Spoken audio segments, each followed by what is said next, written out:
जी नमस्कार दोस्तों, स्वागत है सारे लोगों का। रिजल्ट जारी हो गया। सरकार की तंत्र मंत्र ने रिजल्ट तो जारी कर दिया, लेकिन इस बार सबसे ज्यादा बिहारी कैंडिडेट का नौकरी लगा है, इसमें कोई दो राय नहीं है। लेकिन कहीं खुशी कहीं गम। एक तरफ से देखा जाए तो ईडब्ल्यूएस कैंडिडेट को परेशान किया गया, और दूसरे तरफ देखा जाए तो ओबीसी फीमेल वर्ग को परेशान किया गया। बिहार सरकार के द्वारा जो यह पहलू लगाई गई है, इनमें आज कुछ व्यक्ति ऐसे थे जो कोर्ट केस के लिए वकील से मिलने गए थे। दिन रविवार था, लेकिन उनके हाउस पर गए थे मिलने के लिए, और मिलने के तदोपरांत ईडब्ल्यूएस में उन लोग केस करना चाहते हैं।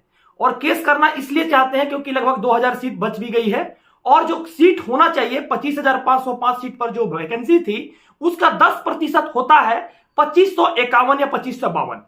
लगभग आप देखे होंगे बीते दौर में जो बीपीएससी एसडीएम का डीएसपी का जो पोस्ट आया था, राजस्व विभाग का जो पोस्ट आया था, लगभग 2000 पोस्ट पे ये वैकेंसी आई थी, और उसमें 200 कैंडिडेटों को ईडब्ल्यूएस को मौका मिला था, और उसमें डायरेक्ट सीट का ओबीसी फीमेल को भी मौका मिला था। सारे लोगों को, जिस वर्ग के लोग थे उन लोगों को सीट मिला है। और यह वैकेंसी में ठीक इसी तरह से 25,505 सीट में केवल 900 से ज्यादा, कुछ ज्यादा ही मिला है सीट ईडब्ल्यूएस कैंडिडेट को, और 501 सीट मिला है ओबीसी फीमेल को। तो इस बातों को लेकर वो लोग गए कोर्ट में, और जाके वकील साहब से वो लोग बात भी किए, और बात करने के बाद यह पता चलती है कि पॉइंट बहुत मजबूत है। क्योंकि बिहार सरकार 25,505 सीट पर बहाली तो कर रही है, लेकिन यह अपना सारांश में नहीं बताई कि वो सीट कहां से लाई है। किसी प्रकार का ना लेटर निकला, ना किसी प्रकार की बात हुई, ना किसी प्रकार की विषय वस्तु देखने के लिए सामने आई थी। तो जो लोग कोर्ट में जाना चाहते हैं, जो लोग केस से जुड़ना चाहते हैं, आप लोगों को मैं पहले ही बोला हूं कि मैं अपना नंबर दे देता हूं, आप लोग व्हाट्सअप कीजिए। कुछ लोगों का मानना यह है कि मुझे ग्रुप से जोड़ दीजिए। जब तक आप लोग का संख्या एक पूर्ण रूप में नहीं हो जाएगा, तब मैं ग्रुप से कैसे जोड़ूंगा। आप लोगों को एक सामने स्क्रीन पे दिख रही होगी अपना नाम, अपना मोबाइल नंबर, अपना जिला, अपना प्रखंड, अपना थाना, इसके साथ साथ जहां से आप जिस वर्ग में आते हैं, ईडब्ल्यूएस है या ओबीसी है, ओबीसी महिला है, आप अपना पूरा लिखकर डिटेल दे दीजिए। एक डाटा तैयार कर देते हैं, और उस डाटा के अनुसार जैसे ही एडवोकेट से आप लोग मिलने जाइएगा, क्योंकि सीट खाली रह गई है और आपको अगर मिलना है, हम एक माध्यम है, हमारे माध्यम से अगर आप लोग जा रहे हैं तो सब कोई इकट्ठा हो रहा है, और इस माध्यम से जाकर अपनी हक की लड़ाई लड़ सकते हैं। और लड़ने के साथ साथ मैं तो यह कहूंगा कि बिहार के जो लोग छूटे हुए हैं, आप लोग देखे होंगे मैं लगातार कहता था कि टीआरई 1 के कटअप के आसपास सारी रहेगी, लेकिन ईडब्ल्यूएस कैंडिडेट की और ओबीसी फीमेल वर्ग की कैंडिडेटों की क्यों ज्यादा बढ़ गई? क्योंकि इन लोग का सीट आधा से ज्यादा कम हो गया। मान लीजिए 2500 सीट था, तो उसको घटाकर सीधे 900 कर दिया गया। तो 900 करेंगे तो कटअप तो बढ़ेगा ही बढ़ेगा। बाकी जो भी कटअप था तो टीआरई 1 के आसपास था। एसटी एससी को देख लीजिए 39 था, टीआरई 1 में भी वही था। और भी सारे वर्ग में देखिएगा तो इस बार 90,000 लोग लगभग जनरल कैंडिडेट थे। आरटीआई की रिपोर्ट बीते दिन हम दिखाए थे।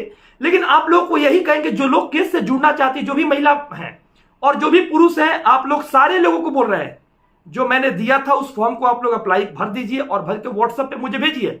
हाय लिखकर भेजते हैं, हेलो लिखकर भेजते हैं, फिर मुझे नाम पूछना पड़ता है, जिला का नाम, ये सब कुछ नहीं पूछना चाहते हैं। उस फॉर्म के अनुसार अपना एक मैसेज टाइप कीजिए और टाइप करके भेज दीजिए, उसको लिख देंगे, आपके पास चली जाएगी। कैसे आपको जुड़ना है, आगे आप लोग जुड़ जाइएगा, और एक साथ मिलकर आप लोग लड़ाई लड़ना चाहते हैं तो लड़ सकते हैं सीट के लिए। और सीट के लिए लड़ाई लड़कर अगर सरकार इस बात को मानेगी ही मानेगी, क्योंकि बीते दिन आप लोग देखे होंगे टीआरई 1 टीआरई 2 में 80% तक फीमेल कैंडिडेटों को बहाल कर दिया था। टीआरई 3 में एक लेटर निकाला, आपके सामने मैं बता देता हूं, 35% आरक्षण पर यह लेटर मैंने चलाया था, आप लोग देखे भी थे। क्या लोगों के द्वारा पूछा भी जा रहा था कि टीआरई 1 में टीआरई 2 में क्या रिवाइज रिजल्ट होगा? तो हमने कहा कि समय के ऊपर छोड़ दीजिए, कोर्ट कचहरी के ऊपर छोड़ दीजिए क्या हो रही है। लेकिन टीआरई 3 का जो स्थिति है, आप देखे होंगे कि जो आरक्षण का नियम है, उस नियम को पालन करते हुए इसमें रिजल्ट दिया गया है। बहुत सारे बच्चे का नौकरी लग गई है। लेकिन कुछ लोग जो छूटे हैं ईडब्ल्यूएस में छूटे हैं, कुछ लोग जो छूटे हैं एक तरह से ओबीसी फीमेल महिला में, उन सारे लोगों को आप फिर से देख लीजिए। आपके सामने जो स्क्रीन पे है, आप लोग इस पे फॉर्म अप्लाई करके और आप लोग भेजिए, इसमें नंबर पे मैसेज कीजिए, बस मैसेज में टाइप करके ही भेज दीजिए। सारा चीज आप लोग को जोड़ दिया जाएगा, और आपका जो केस है उस केस में एक तरह से बता देते हैं, बहुत बार ऐसा हुआ है जैसे एज रिलैक्सेशन में पेटिशनर को ही मिला है। अब ऐसा है कि कुछ लोग ईडब्ल्यूएस चले जाएंगे तो सरकार कहेगी कि नहीं, मैं पेटिशनर को ही दूंगा। आप देखे होंगे बीते दौर में टीआरई 1 में चाहे टीआरई 2 में कुछ लोग एज रिलैक्सेशन के लिए गए थे, तो टीआरई 1 में जो पेटिशनर्स गए थे उन्हीं को फायदा मिला था। अब फिर देखे होंगे कि फिर पेटिशनर्स 101 पेटिशनर्स गए थे, उनको फायदा मिला, लेकिन डबल में सरकार गई है। अंततः उनको नौकरी देना पड़ेगा। तो जो लोग पेटिशनर्स हैं उनको भी मौका मिल जाता है, क्योंकि वो लोग कोर्ट से जुड़ जाते हैं और कोर्ट में यह बात कहते हैं कि नहीं, सीट जब बचा हुआ तब मुझे नौकरी चाहिए। तो वो लोग वैसे करके जुड़ जाते हैं और जुड़ने के बाद वो लोग क्या करते हैं, इनरोल हो जाते हैं हाई कोर्ट के अंदर, क्योंकि इतना मेहनत उन्होंने किया। अब देखिए टीआरई 4 कब तक आएगा इसकी कोई गारंटी नहीं है। कोर्स बेचने वाले टीचर अगर आपको कह दे कि नहीं नवंबर में उन लोग टीआरई 4 को लेकर आ रहा है, कसम खाकर कहिए कि बात सही है कि गलत है। हम ही एक ऐसा लड़का है जो सही बात बताए कि टीआरई 1 के कटअप के आसपास रहेगा। सीट घट गया डब्ल्यूएस का और ओबीसी का, तो इसलिए उसका ज्यादा गया और जनरल का ज्यादा गया, बाकी सब तो वही रहा ना। टीआरई 4 भी आज कह देते हैं कि जो लोग नहीं जुड़ रहे हैं, जो लोग कहेंगे कि नहीं कलकेट में टीआरई 4 तो जनवरी फरवरी में हो जाएगा, सरकार का इलेक्शन है, तो सरकार इतना बहाली कर दिया है। और बीते दिन आपको एसीएस का इंटरव्यू भी सुनाए थे। पूरे इंडिया में लगभग 1 to 3 स्थान पर टीचर और स्टूडेंट का रेशियो हो चुका है।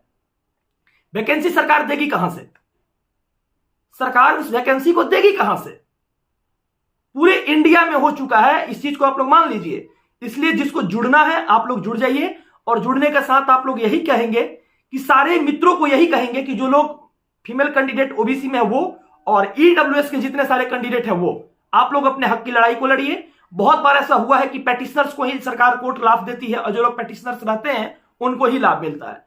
तो जो लोग चाहते हैं जुड़ना, जो लोग कटअप के आसपास हैं, यानी 57 क्रॉस जिसने किया है, 56-57 क्रॉस जिसने किया है टीआरई 1 का, उन सारे वर्ग के लोगों को नौकरी लगेगी। पूछो भाई कैसे लगेगी? हमारे पास वो डाटा है, क्योंकि मैं बता देता हूं, मैं आंदोलन किया हूं, मुझे वो चीज पता है कि कितना लोग कहां पर सीटेट क्वालिफाइड है। हम लोग जब आंदोलन में लोगों को बुलाते थे तो एक टीम आती थी, वहां से हम लोग को सारा डाटा मिलता कि नहीं यहां से ये लोग आ रहे हैं, इतना लोग पास आउट है, इतना लोगों की नौकरी लग चुकी है। तो आप 407 सेंटर के ऊपर आप लोग गए होंगे एग्जामिनेशन देने, तो आप अपने हट पे हाथ रखकर बोलिए कि हमारे सेंटर पे कितना बिहारी था, टाइप कर दीजिएगा, वो भी पता चल जाएगा। तो इसलिए मैं बोलूंगा कि 407 सेंटर पे जो भी लोग गए थे बिहार के, अब देखिएगा तो सिलेक्शन हर किसी का हुआ है। अब कोचिंग में जो लोग बुक बेचने वाले हैं, नोट्स बेचने वाले हैं, जो लोग क्लास बेचने वाले हैं, भैया उससे बच कर, टाइम इन्वेस्ट हो जाएगा, नौकरी भी नहीं लगेगी। सेल्फ स्टडी कीजिए, टीआरई 4 इतना जल्दी नहीं आएगा, मैं बार बार कहता हूं नहीं आएगा। नवंबर बीतने वाला है ना, आया नहीं आया ना। ठीक उसी तरह से ये टीआरई 4 से पहले एसटीईटी, न्यू एसटीईटी होगा, क्योंकि जो दूसरा टर्म्स में टीआरई 2 के समय जो एसटीईटी हुआ था उसमें 2 टर्म्स ले लिया, टीआरई 2 भी ले लिया, टीआरई 3 भी ले लिया।